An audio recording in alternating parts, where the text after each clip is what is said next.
You know Sean Combs?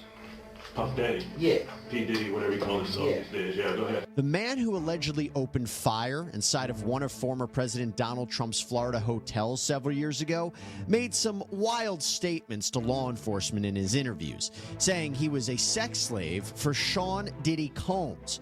Well, now that federal investigators have raided two of the rapper's homes and an arrest and indictment in a sex trafficking operation could be imminent, the man's comments sound a little less crazy. We'll talk about it. Welcome to Sidebar, presented by Law and Crime. I'm Jesse Weber.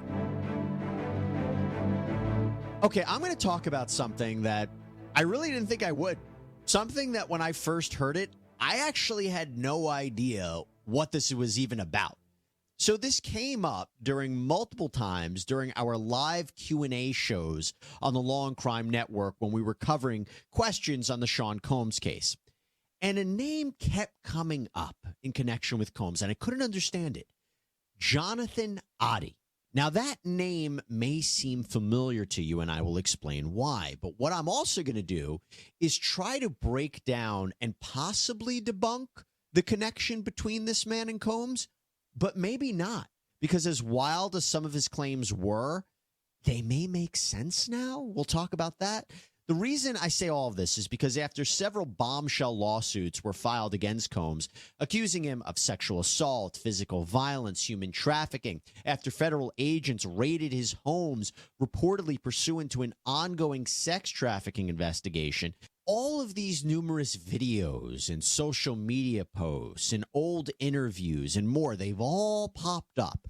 Particularly in the last 2 weeks, people trying to make some connections between what he said or people said and these allegations. Now, to be clear, Combs has not been charged with any crimes connected to this raid. But as charges may be on the horizon and the investigation continues, there is something that has surfaced. This police interrogation of a man who allegedly opened fire inside of one of former President Donald Trump's hotels, Slave.Oddi. What is his connection to Diddy? Or should I say perceived connection to Diddy? Let me give you a little background. Now, you might remember back in 2018, a man went into the Trump National Doral Miami Hotel and Resort in the middle of the night and went on a rampage. The state attorney's office says that Slave.Oddi fired shots inside the lobby and toward the chandelier on the ceiling, then draped a giant American flag across the hotel's front desk. He allegedly walked around breaking items like computer monitors, throwing things around the lobby. When police officers arrived and confronted him, there was a shootout. Oddi seemingly tried to make a run for it, but he had been shot in the leg. He didn't get very far. Police found him hiding. They took him into custody. Oddi was taken to the hospital with 3 gunshot wounds, 2 in one leg, 1 in the other. And while at the hospital, Oddi reportedly made several bizarre statements and asked repeatedly to speak with the FBI, Secret Service, CIA, the media. When Oddi appeared before a judge, he didn't make any kind of wild outbursts, but he seemingly admitted to committing at least one of the crimes he's charged with. 1 count of aggravated assault with a firearm, 1 count of armed burglary with a battery or an assault, 1 count of armed criminal mischief causing damages greater than $1,000, 1 count of armed grand theft, and 1 count of making a false fire alarm offense. So those are the charges. Sir, do you have any money to pay for your own private attorney? I will request as of now that the court grants me an attorney. I do have funds to pay for my attorney, but I haven't had time to meet with him yet. So I don't know if they're going to take my case or not. Given the serious nature of these charges, I will appoint the Public Defender's Office to represent you for this preliminary first appearance hearing. Well, it's very clear. It says surveillance footage and witness accounts corroborate that the defendant discharged a handgun multiple times at the arriving City of Doral Police Department and Miami-Dade Police Department law enforcement officers. So that, even though it doesn't specifically state 5, it does mention that there were more than, I believe, two uniformed officers, in addition to the unarmed security guard who threatened to kill as well. And there was damages greater than $1,000 at the Trump National Doral, because it says it was over $30,000. So, anything else? Well, unclear. Well, like I said, there's unclear. There's not a number specifically listed. There could have been 1 officer on one side and 1 officer on the other, and that's officers in general, in plural. As far as that's, and I don't think I didn't see necessarily the alarm pushing, but that might. I did push alarm. It's not specifically mentioned here, although. Okay. You know, sir, everything's being recorded, just so you know. If you want to speak, it's fine. I'm happy to listen. Your attorney turned the microphone off, though. Probably a wise move. Despite having happened so many years ago, though, Oddi's case has still not yet gone to trial. The next in-person status update at the Miami-Dade County Courthouse is scheduled for April 19th. So with all that in mind, what does this all have to do with Diddy? Well, after Oddi was released from the hospital while still wearing what appears to be a hospital gown, Oddi did interviews with law enforcement, including the Secret Service. And we have part of that interrogation. And I will tell you right now, he says some bizarre stuff, okay? After talking about various kinds of conspiracy theories, Oddi asks this one thing out of the blue. Do you know Sean Combs? Puff Daddy. Yeah. P. Diddy, whatever you call himself Yeah. these days. Yeah, go ahead. Yeah, he's part of what's called the Boule. The Boule is a branch of the Illuminati. Okay. And it's the black people. Okay, first thing to talk about here. The Boule is a real thing. It is the senior leadership of Sigma Pi Phi fraternity, the oldest postgraduate fraternity founded by and for black men.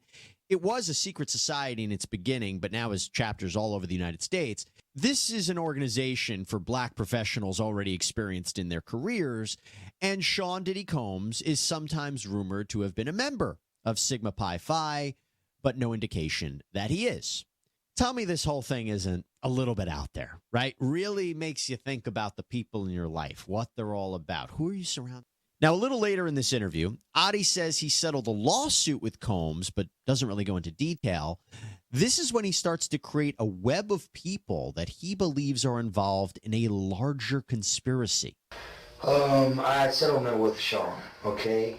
And he belongs to that agenda. That's why he's so famous. They land all the contracts. It's his attorneys, which are Mark Garagos and Ben Mercedes. Ben Mercedes worked for Bad Boy Entertainment for 4 years and worked for Hillary Rodman for 5, okay? So Mark Garagos and Ben Mercedes might be names you recognize. They are well-known legal partners who have represented celebrities like Michael Jackson, Chris Brown, Winona Ryder, Colin Kaepernick, Jussie Smollett. Now, Mark Garagos has helped Combs fight legal battles before. In fact, in 2015, the Los Angeles County District Attorney decided not to file felony charges against Combs after he reportedly assaulted a football coach at UCLA with a kettlebell weight. Now, Combs' son, Justin, was on the team, and the coach reportedly sent him home from practice. It was a whole big mess. Ben Mercedes, though, he has an even closer relationship with Combs. He was actually a Bad Boy Entertainment intern back when it was Bad Boy Records. Ben and his father, Kenny, were honored at a Variety magazine event called Power of Law back in 2019, and Combs was there to speak about them. Ben Mercedes also took the podium and had some kind words for Combs. He said, quote, Sean Combs gave me an internship which changed my life when I was in high school. For those who don't know, Bad Boy Records is the SEAL Team 6 of internships. It prepared me for everything being under Puff's tutelage, which is why I think when judges yell at me, it's nothing compared to Puff. He talked about joining up with Mark Garagos after he graduated from Georgetown, saying he believed Garagos truly liked him because, quote, no matter how hard he yelled at me, I was willing to take it based on everything I had experienced with Puffy. Okay, so Oddi knows that Garagos and Mercedes are connected with Combs, but the agenda that they're supposedly pushing is unclear at this point in the interview. But then Oddi drops a bombshell. So, in a 2023 lawsuit, Cassie, whose real name is Cassandra Ventura, she sued Sean Combs. She claimed that the rapper just supplied her with drugs, forced her to participate in group sex with prostitutes. She says that the sessions were often filmed. Okay, this is what she alleged in 2023. That lawsuit was settled. But now listen to what Oddi says. Again, before this lawsuit was ever filed, before any of these details that she alleged were made public, listen to what he said. I had sex with Cassie and Sean basically he would masturbate and tell me what to do with Cassie. I had like 15 encounters, and I heard a lot of business, because what they would do is Sean talks a lot on the phone and on the TV with speakers and stuff, and I was like a sex slave, okay? For them, that's what I was. That's all right? That is eerie. That is eerie. But not only that, Oddi says he got an STD from the encounter and sued. I caught herpes, and I came back and I sued him for the herpes and won. But Mark Garagos and Ben Mercedes were his attorneys, okay? And Christopher Leon's here was my attorney. They asked me to turn in that, which was the video recording, and I did so. They gave it back to me accidentally, and it's possible, I threw everything out, it's possible I can produce a copy. Of course, this was years before Cassie filed her lawsuit against Combs, so the investigators aren't really sure what Oddi is talking about, and they move on. But knowing what we know now about the allegations that Cassie made and others made, Oddi's statement seems to corroborate some of what she said, right? Remember, Cassie said she would be forced to have sex with escorts or prostitutes. Oddi, who describes himself as an investor and entrepreneur, is also reportedly a former stripper and porn actor. Could it be that he was working as an escort in the Miami area when Cassie claims the session happened?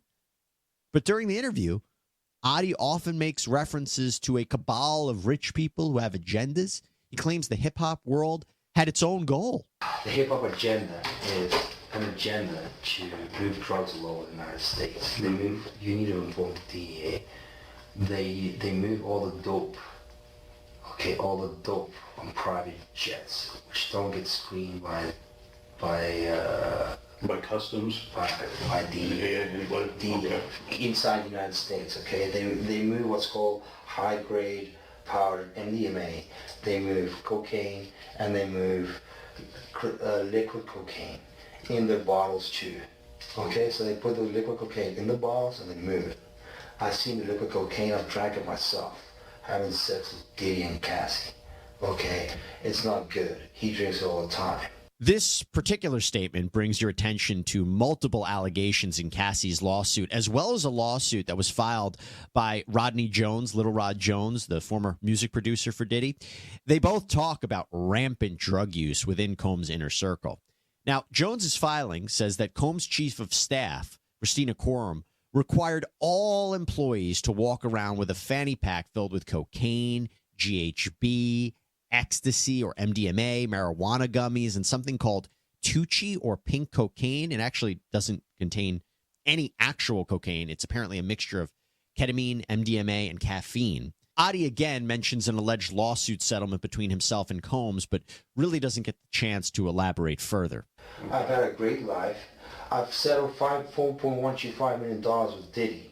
Okay, was he scared that I was going to expose him? I don't want to talk about Diddy right now. I want to talk about you. Help me understand you. By the way, we have found no evidence that Combs paid Oddi $5 million. Just want to be clear about that. But that is what Oddi has to say about Combs in his interrogation. But how does this all connect back to a shootout at a hotel? Well, it seems Oddi is making the connection between Combs and his lawyers and then presidential candidate Donald Trump. Oddi had made many pro-Trump statements and seemed to believe that the attorneys were trying to take him down. So he decided that the American flag draped across the front desk of a hotel would send some sort of message. Now, while some of what Oddi had to say seems to correlate with the new investigation into Combs or these new allegations asserted against Combs, we do need to take everything with a very large grain of salt, because Oddi is not the most reliable narrator. Here's another portion of his interview. They've been promoting a hate agenda against Trump, so people hate him, okay, because they know he is very alpha, okay, very alpha in the sense that he likes money, he likes to make money, and he likes women, and they know they want to defame him in certain ways with Stormy, with other people, because they want him out of the government, okay? But it ain't happening because it's too smart for them. You understand what I'm saying? I'm trying to, right? Don is intelligent. We have a similar type of intelligence and overview of things. The only thing is he's not seeing that Hillary is a distant cousin of his and Obama have a different plan for him. Do you understand? No offense with Obama. I love each and every American, but he was part of that 9/11 agenda. He's a CIA agent, an ex-CIA agent. That's why there's so much identity issues with Obama. Who knows his real name? They say he was born in Indonesia and he's also born in Hawaii. Nobody knows. Why? Because he's an ex-CIA agent. Okay. Basically, Osama bin Laden never existed. It was a creation of the CIA, and it was Obama in a cave talking and looking like an Arab. And then they bombed the Twin Towers. Okay? So my problem is, I'm here to expose each and single one of them to the American public for the crimes committed on September 11th, 2001. Wild stuff. I know. But could there be some truth sprinkled in with all of that conspiracy talk? Could the feds be talking to Oddi and finding out what he knows about Combs and his operation? As I said, Oddi's still facing charges in Miami with the next scheduled hearing for a couple weeks from now. Interesting to think about.